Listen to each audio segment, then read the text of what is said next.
Assalamualaikum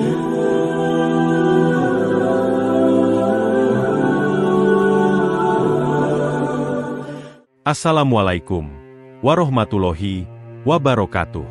Sahabat Mumtana, sebelum menyimak kisah cerita hari ini, saya sarankan untuk menulis sholawat kepada Nabi di kolom komentar. Semoga sholawat kita menjadi penolong kita kelak di padang mahsyar. Kami doakan semoga kalian mendapatkan rezeki yang barokah dan diberi kemudahan oleh Allah Subhanahu wa Ta'ala dalam menjalani kehidupan sehari-hari. Tanggal 17 Mei 2025, siang hari yang terik menyelimuti Polsek Cipanas, Cianjur. Di balik meja kerjanya yang berantakan, Brigadir Arifin duduk santai sambil menyeruput kopi dan mengisap rokok kretek. Tubuhnya yang tambun dan gaya bicaranya yang seenaknya membuat para anak buah dan warga enggan berurusan dengannya. Ia dikenal sebagai polisi, bernyali, besar. Tapi bukan karena keberanian menegakkan hukum, melainkan karena kelicikannya mencari celah untuk memeras warga kecil. Di sisi lain kota, Rizky, seorang pemuda berusia 22 tahun, baru saja menyelesaikan pengantaran nasi kotak pesanan kantor kelurahan. Ia membantu usaha catering milik ibunya, Ibu Tini, seorang janda yang berjuang membesarkan anak-anaknya dengan usaha kecil itu. Rizky bukan pemuda nakal. Ia rajin, sopan, dan lebih sering berada di dapur ketimbang nongkrong dengan teman sebayanya. Namun, siang itu nasib buruk menimpanya. Saat melewati pertigaan pasar, ia dihentikan oleh Brigadir Arifin yang sedang patroli bersama dua anak buah. Rizky yang gugup baru sadar bahwa ia lupa membawa dompet. Di dalamnya ada SIM dan KTP. "Mana SIM kamu?" bentak Arifin. "Saya, kelupaan, Pak," jawab Rizky lirih. Tanpa memberi waktu menjelaskan, Arifin menyita motornya dan menggiringnya ke kantor. Di sana, ia menuntut uang, administrasi, 2 juta rupiah agar motor bisa diambil kembali. Rizky pulang dengan langkah gontai dan hati remuk. Malam itu, ia menelepon Devi, kakaknya yang bertugas di TNI. Dengan nada penuh emosi, Devi berkata, "Besok, aku yang turun ke sana." Pagi itu, langit Cipanas masih diselimuti kabut tipis saat Sersan Devi tiba di depan Polsek Cipanas. Seragam lorengnya rapi, wajahnya keras dan dingin. Tak ada senyum, hanya tatapan tajam yang menyapu halaman kantor polisi itu. Ia berjalan lurus ke dalam. Setiap langkahnya terdengar mantap dan pasti. "Mana Brigadir Arifin?" tanyanya kepada petugas jaga. Tak lama, Arifin keluar dari ruangannya sambil mengunyah permen karet. Tatapannya meremehkan, seperti tak menganggap Devi sebagai ancaman. "Saya Sersan Devi, TNI. Saya datang menanyakan soal motor adik saya, Rizky. Disita tanpa surat tilang, dan kalian minta uang 2 juta rupiah. Mana dasar hukumnya?" Arifin mendengus. "Di sini bukan markas TNI, Bu Sersan. Jangan bawa gaya militer ke wilayah saya.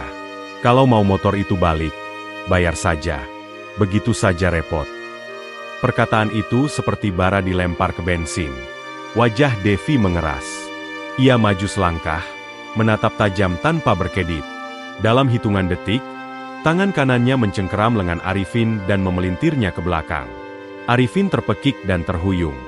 Beberapa warga yang sedang mengurus surat-surat di Polsek spontan mengangkat ponsel, merekam kejadian itu. "Kalian pikir rakyat bisa kalian peras sesuka hati?" bentak Devi, melepaskan cengkeramannya. Arifin terjatuh, wajahnya merah padam bukan karena malu, tapi karena marah dan terhina. Devi keluar tanpa berkata apa-apa lagi. Video kejadian itu menyebar cepat di media sosial. Tagar Devi melawan langsung naik di Twitter. Masyarakat terbelah.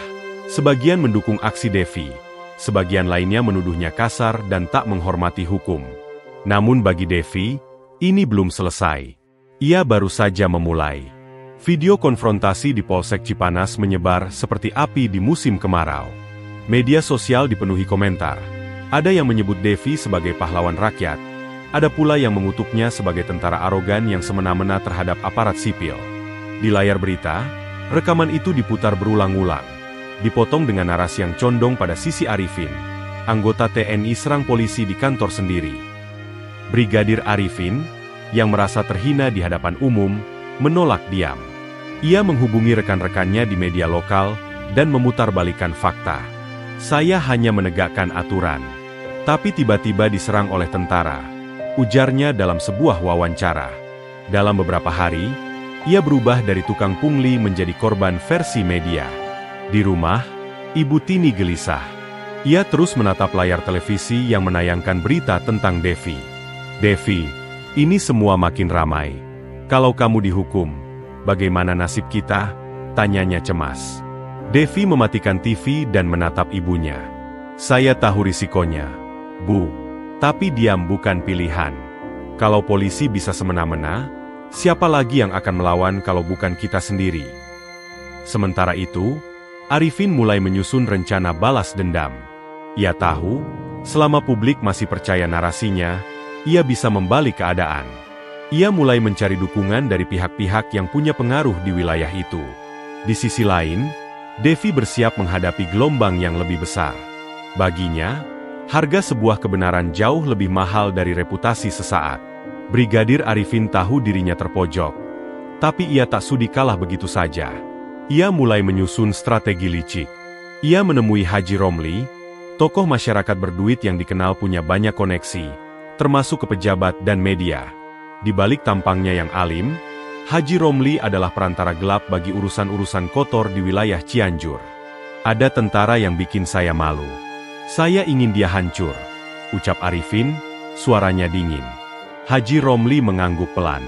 "Tenang, saya punya orang-orang yang bisa mainkan opini publik."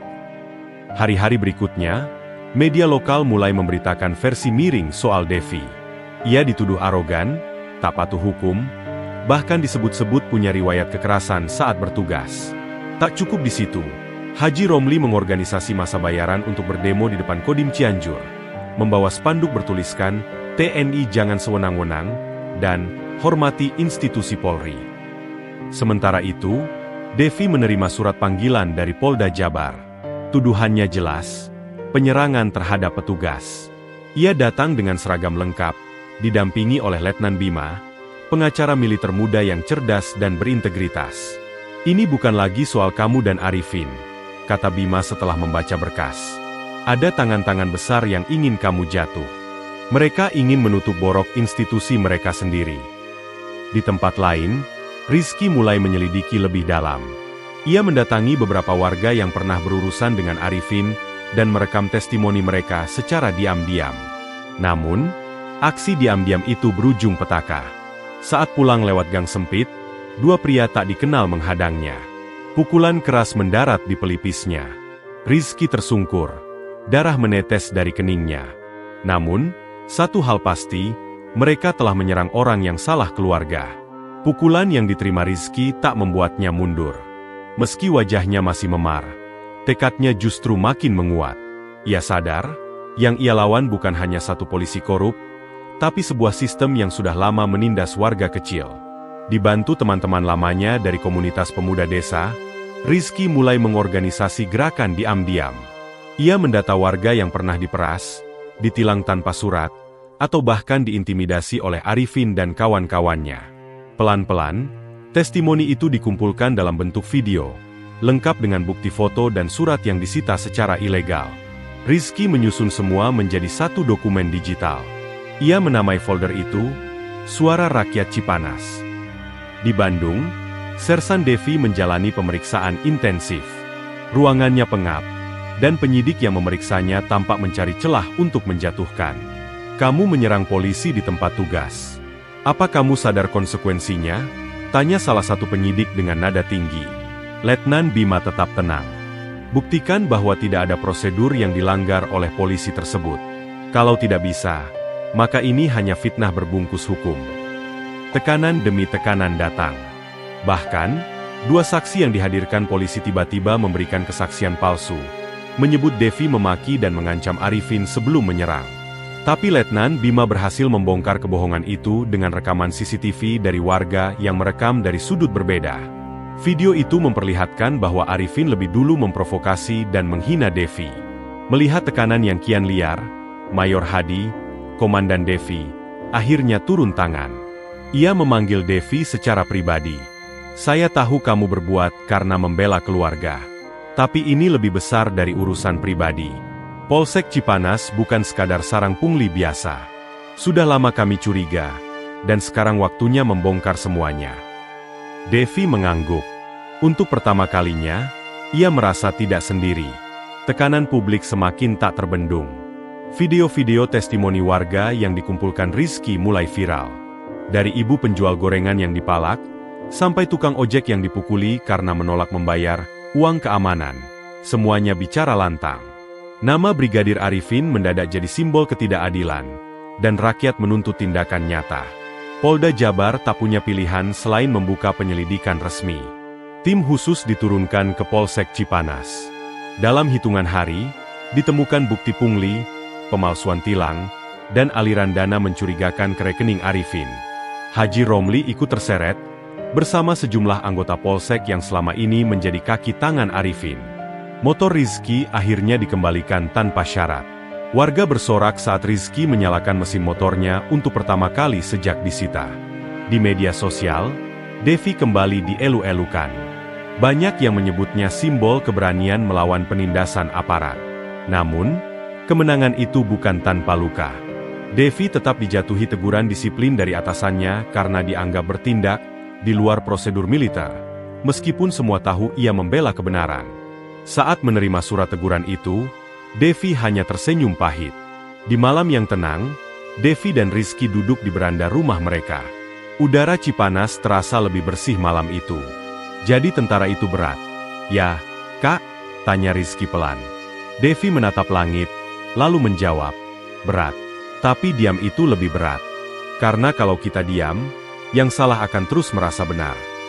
Rizky mengangguk. Ia tahu, pertarungan mereka baru satu babak dari perjuangan panjang.